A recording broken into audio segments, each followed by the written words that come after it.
My presentation is on Alexander Pope's essay on man. Why did I choose this topic? First of all, for its pleasing and captivating language. It really grabs your attention. He is very insightful, he understands human nature, and he expresses timeless truths. Also, I really enjoyed his whimsical and light-hearted tone, which literary critics have identified as Horatian satire. And also, he attempts to address one of man's most profound questions about life. Why is there suffering? Why is not everything as perfect as we want it to be? And also, he takes as an answer, as a response to that question, he takes a very optimistic stance, which I really appreciate. The first thing and elements that I identified in his work were the heroic couplet and the iambic pentameter. So heroic couplet, that refers to the rhyming scheme at the end of every line. You have two lines that rhyme with each other and are in sequential order. So we have find and mankind, which rhyme together, and then share and bear, and that's the how the whole work is structured in heroic couplets. So iambic pentameter refers to uh, the set of syllables, two syllables. The accent falls on the second one. You have 5 of those sets or pairs of syllables in each line. So that is what iambic pentameter refers to, which gives it a very smooth and flowy and rhythmic sound to the whole work. Alliteration. Alexander Pope uses this a lot. These are just some examples that I found. Bubble burst, hope humbly, watery waste, scale of sense, rose renew, death's descent, human happiness, constant course, showers and sunshine, reason right. Mark how it mounts to man's imperial rays, giving that impressive sound. Life that feels the flood or the ocean, that which warbles through the vernal wood.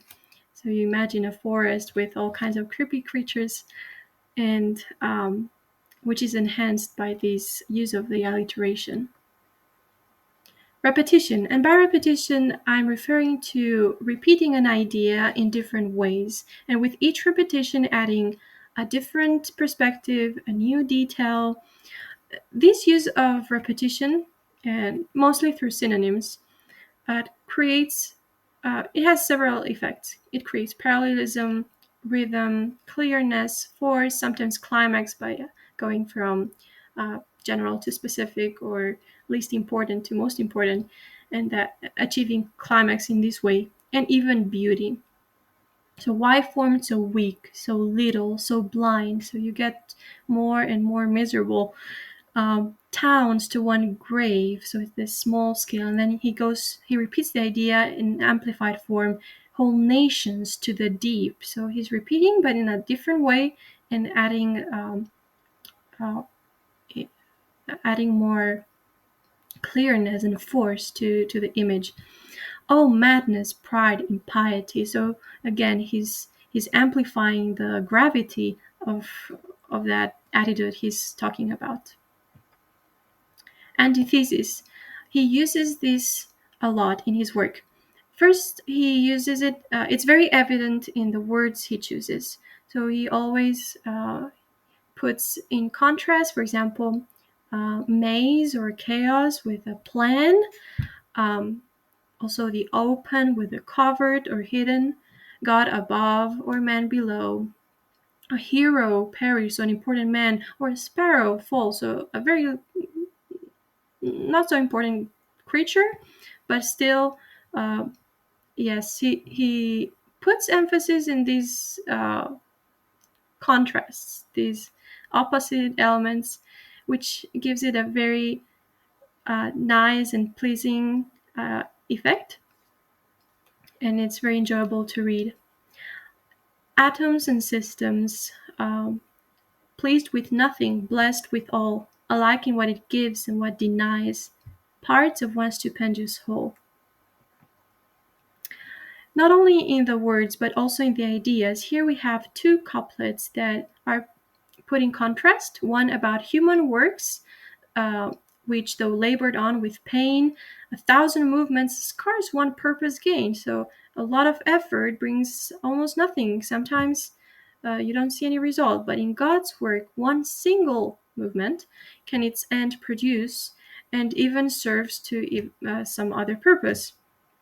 Also, the whole work is an antithesis of human reasoning versus God's plan, which is unknown to man. Hyperbole. Uh, he doesn't use this a lot, but I did find some instances. Here, pride is talking and saying, "For me, the mine 1,000 treasures bring. For me, health gushes from 1,000 springs." It's not like a literal number, 1,000 springs, just 1,000, not more. But he's um, uh, trying to say that the whole treasures of the earth are for me, says pride. Seas roll to waft me, suns to light me rise, my footstool earth, my canopy the skies. So he's exaggerating here, and yeah, everything is for me. Other elements that I found: metonymy and synecdoche, using another object or another word to represent something bigger or something different. So he says that the feet, which are made for dust to tread, well, the feet not only touch dust, he touches the ground, but dust is part of the ground, and it serves to represent the ground, the way, and the pathway. Hand to toil, it's not only the hand that works, it's like the whole body and all the brain and the nerves and the muscles, but hand is used as a representative of the whole body. So that's one use of another literary element. The metaphors, he right at the beginning of his work, he compares man or man's reasoning and the scene of man, he calls it, with a maze, which still has a plan.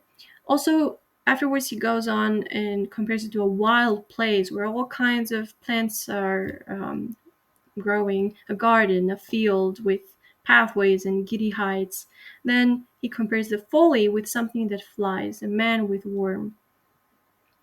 Personification. Um, at one moment, pride is speaking. Then earthquakes swallow. The zephyr or wind whispers. The body parts complain at one point and aspire to become something else, trying to, well, that is also a metaphor of actually people aspiring to be something else than they are at the moment. So yes, here's a literary element inside another one. So as a closing thought, in what way the topic is still relevant today?